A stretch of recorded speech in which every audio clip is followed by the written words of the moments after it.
Have you ever noticed how incredibly awkward elevators can be?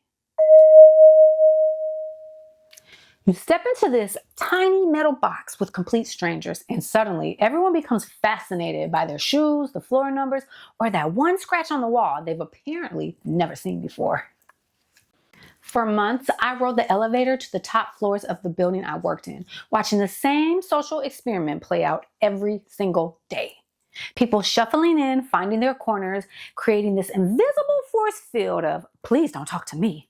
And then I decided to break these rules. What happened next didn't just change my elevator rides. It became a daily experiment for navigating awkward situations and using my skill to connect to find common ground with people. Sometimes the most profound insights come from the most ordinary moments. I'm Dr. Cara, and if you've been following this Who is Dr. Cara series, you know my journey from control-obsessed leader to connected leader.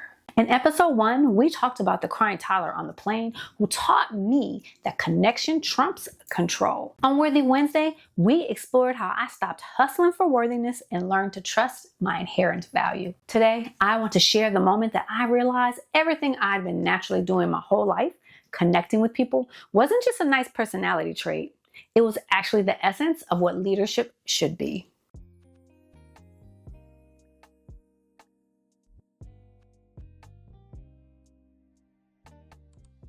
It all started in the most unlikely place, a routine elevator ride that became my daily laboratory for expanding my understanding of human behavior. Picture this. I'm starting a new leadership position, and my office is at the top floor of this massive building. Every morning, every lunch break, every evening, I'm riding in this elevator with dozens of different people. And let me tell you, each time I got on the elevator, it was like watching the same awkward movie every single day. People would shuffle in, immediately find their spot, and suddenly become experts at avoiding all human contact. You know the drill. Eyes on the floor numbers. Sudden fascination with their phone. That universal elevator stance where everyone faces forward in some weird corporate formation. But here's what caught my attention as someone who spent 25 years studying human behavior. These weren't unfriendly people. They weren't mean or antisocial. They were just following the unwritten elevator rules.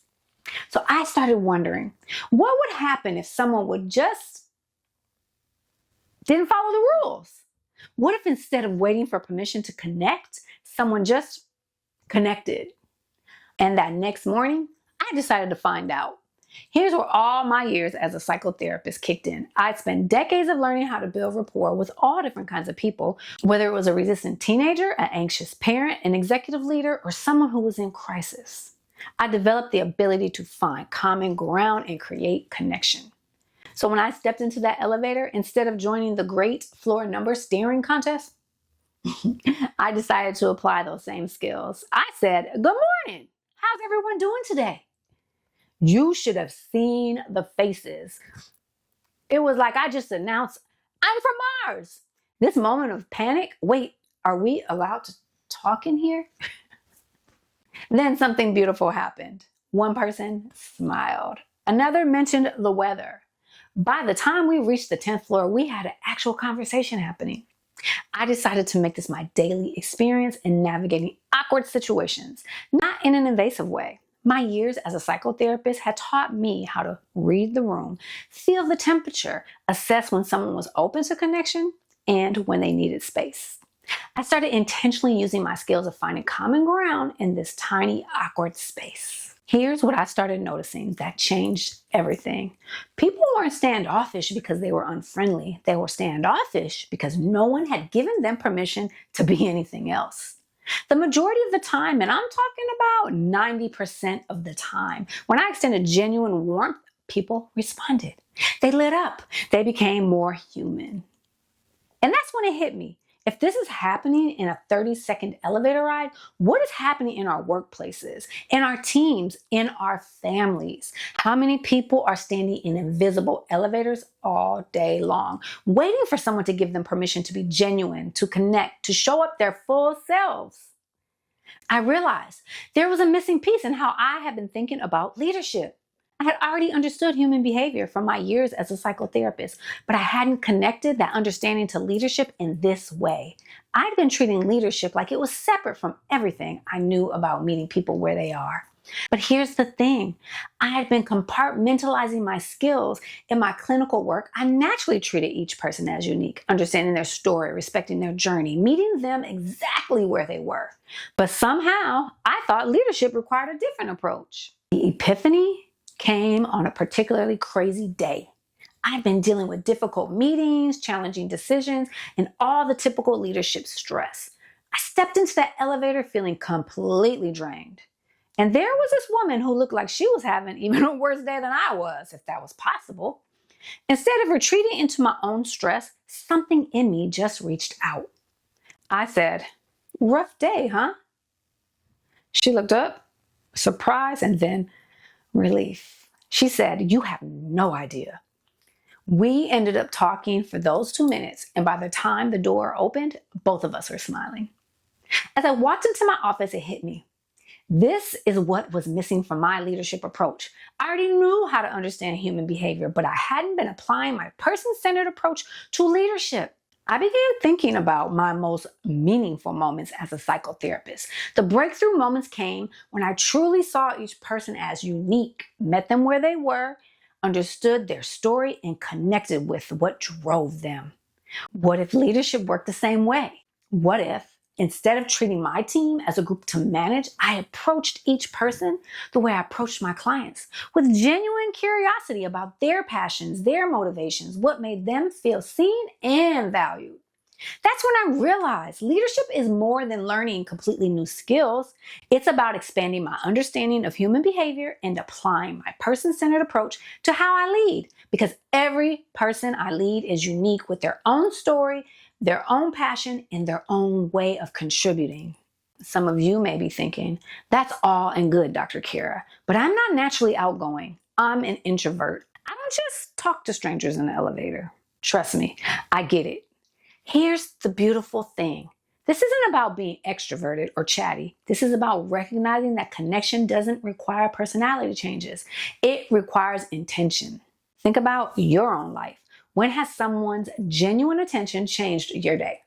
Maybe it was a cashier who actually looked at you and smiled, or a coworker who asked how you were doing and waited for the real answer.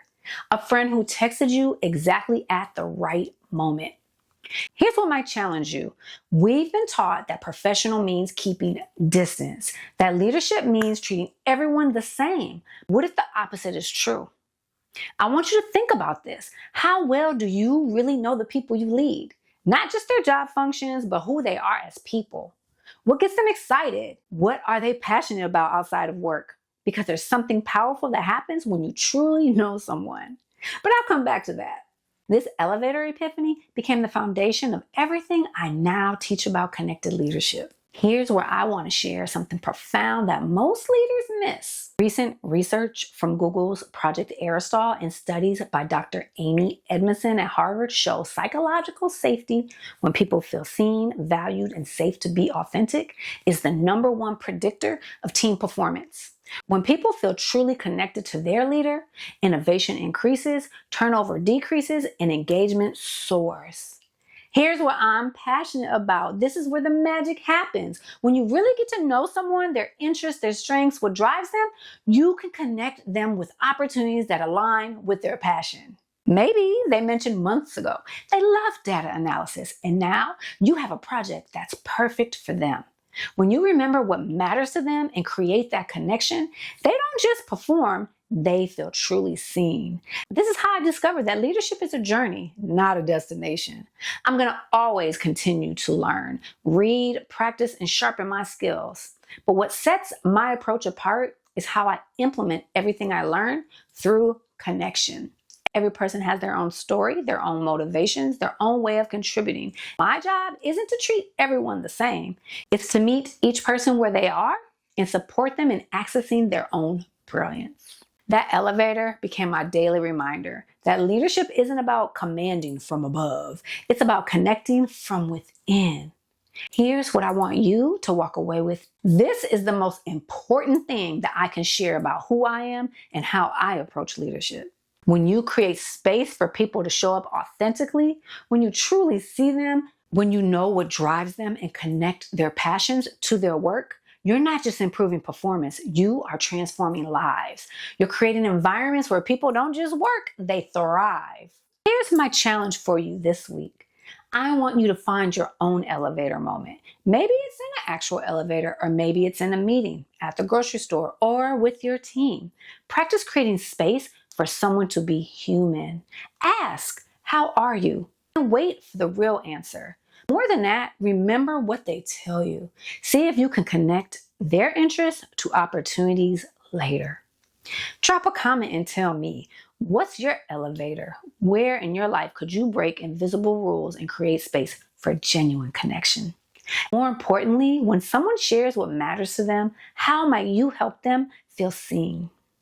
Because here's what I want you to know about who I am. I'm someone who discovered that my passion for connecting with people isn't separate from leadership. It is leadership. Understanding human behavior, meeting people where they are, and helping them feel truly seen isn't just a nice to have. It's the foundation of everything that works.